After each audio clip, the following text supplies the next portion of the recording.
جو چیز آسمانوں میں ہے اور جو چیز زمین میں ہے سب خدا کی تسبیح کرتی ہے، اسی کی سچی بادشاہی ہے اور اسی کی تعریف لامتناہی ہے اور وہ ہر چیز پر قادر ہے۔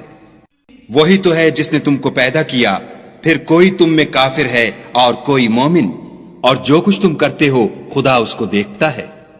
اسی نے آسمانوں اور زمین کو مبنی بر حکمت پیدا کیا، اور اسی نے تمہاری صورتیں بنائیں اور صورتیں بھی پاکیزہ بنائیں، اور اسی کی طرف تمہیں لوٹ کر جانا ہے۔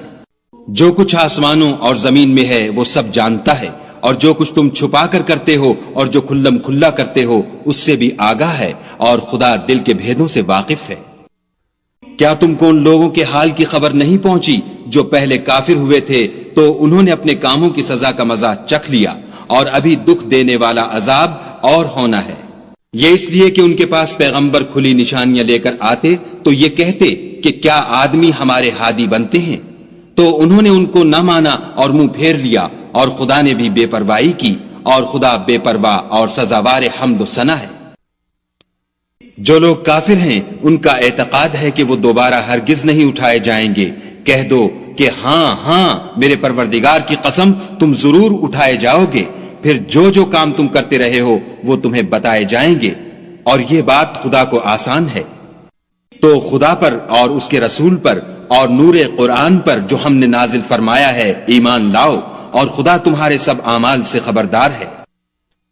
جس دن وہ تم کو اکٹھا ہونے یعنی قیامت کے دن اکٹھا کرے گا وہ نقصان اٹھانے کا دن ہے، اور جو شخص خدا پر ایمان لائے اور نیک عمل کرے وہ اس سے اس کی برائیاں دور کر دے گا، اور باغہائے بہشت میں جن کے نیچے نہریں بہ رہی ہیں داخل کرے گا، ہمیشہ ان میں رہیں گے، یہ بڑی کامیابی ہے۔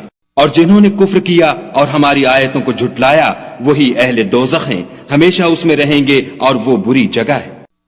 کوئی مصیبت نازل نہیں ہوتی مگر خدا کے حکم سے، اور جو شخص خدا پر ایمان لاتا ہے وہ اس کے دل کو ہدایت دیتا ہے، اور خدا ہر چیز سے باخبر ہے۔ اور خدا کی اطاعت کرو اور اس کے رسول کی اطاعت کرو۔ اگر تم منہ پھیر لوگے تو ہمارے پیغمبر کے ذمے تو صرف پیغام کا کھول کھول کر پہنچا دینا ہے۔ خدا جو معبود برحق ہے اس کے سوا کوئی عبادت کے لائق نہیں، تو مومنوں کو چاہیے کہ خدا ہی پر بھروسہ رکھیں۔ مومنوں، تمہاری عورتوں اور اولاد میں سے بعض تمہارے دشمن بھی ہیں، سو ان سے بچتے رہو، اور اگر معاف کر دو اور درگزر کرو اور بخش دو تو خدا بھی بخشنے والا مہربان ہے۔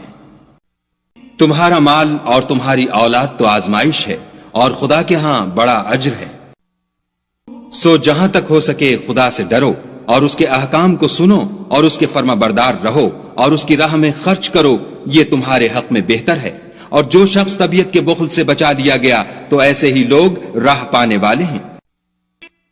اگر تم خدا کو اخلاص اور نیت نیک سے قرض دو گے تو وہ تم کو اس کا دوچند دے گا، اور تمہارے گناہ بھی معاف کر دے گا، اور خدا قدر شناس اور بردبار ہے، پوشیدہ اور ظاہر کا جاننے والا، غالب اور حکمت والا۔